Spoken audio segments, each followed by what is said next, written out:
Hi guys, this is Tom with another Tuesday update. This week I'm going to show you some of the changes we've been making to the UI. Not the most exciting topic, but it is really important for us to make sure that you have fun while playing the game, which means it should be intuitive to play. So let me get right into it.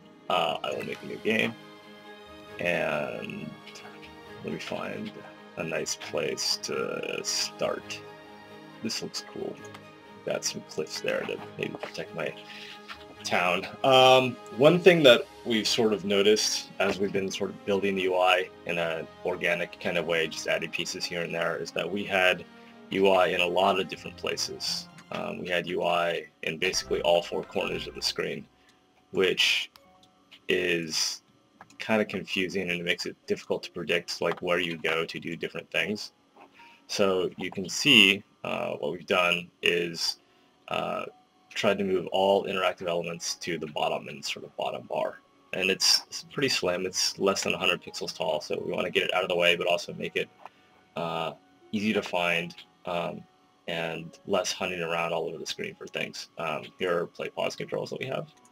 Play the game, pause the game. These are some debugging tools that I have just because I'm making the game. This is the control to change your vision mode of buildings when you have them. We talked about that a couple of weeks ago. Main command buttons here for issuing commands and doing things like that. And then when you pick something like this tree, we've moved the frame to be much slimmer, much smaller into the bottom of the screen. And when there are interactive elements, like moving this camp standard, we put the button sort of next to these buttons, so you sort of get a feel for like, oh, all these things do the same thing. This is how I interact with the world. So that's the basics. The big thing that we've added really is the citizen management UI.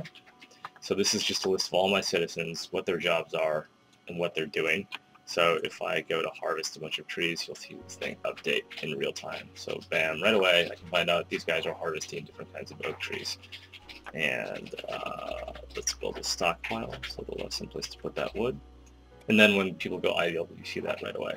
And we try to make this thing as live as possible, so you get really up-to-date information. So if I rename this thing to my wood pile, right, you can see that instantly Elaine is restocking the wood pile, and as these guys grab new blocks, right? So accurate information, important to you when you're planning your town. And here's a fun bug.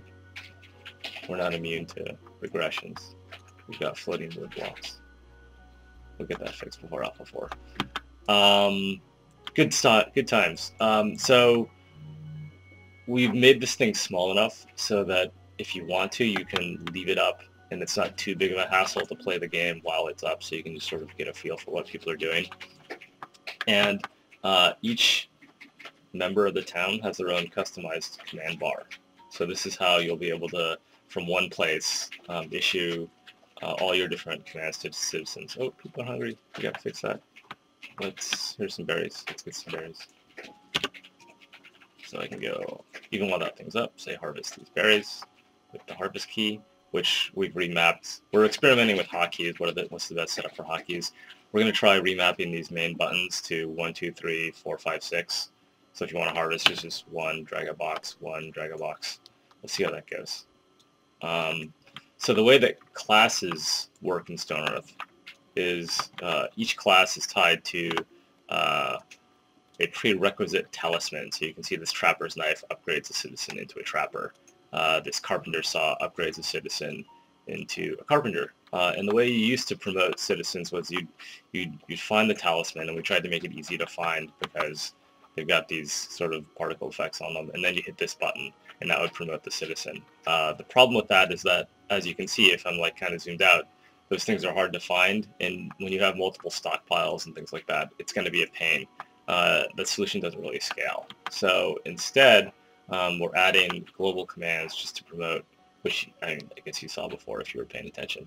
So if I want to promote any one of these guys into any profession, I just hit the promote button. So let's make Elena our carpenter. So we'll say that, and then I get a list of available jobs. This is work in progress, but you get the idea. So these are all the 4 classes in the game. There's carpenter, farmer, trapper, placeholder icon, and some placeholder descriptions here, and the footman. And these are locked out, and we want to tell you why they're locked out. You can't build a farmer because you need a farmer's hoe. And we'll say that in a more obvious way, obviously, when this thing's done. And you can't build a footman because you need a sword to do it. But I have a trapper's knife, so I can build a trapper, and I have a carpenter's saw, so I can build a carpenter. So it's that. And then I'm taken right to the confirmation screen. Elena is honored to be our first profession carpenter, and you can see it says, oh, she's being promoted. All right, way to go, Elena. In the meantime, just to give these guys something to do, we can do like that. And then, okay, here she goes. Okay, so she's now the carpenter. And you can see immediately she got a new banner, her profession changed, and she has a new command on her, which is to build her workshop. Right, so you do that, drag out her stockpile. So all crafters, like carpenters, masons, blacksmiths, have a workshop, which is where they do their work. And usually, before the new UI came in, you would click on the workshop and hit this craft button, right? And now you get the craft stuff, which is nice, but it has the same problem that I was talking about before. Well, what if you can't remember where you put the workshop, or you're like over here because your city's really huge and you want to craft something in the carpenter? Well, no surprise, crafters have a button just to show their workshop, right? So I can come in here and I can say, let's craft a hoe so we can make a farmer, and let's craft, I don't know, a couple of beds, because people are probably complaining about sleeping on the ground at this point. And she will go do that stuff. If I jump back.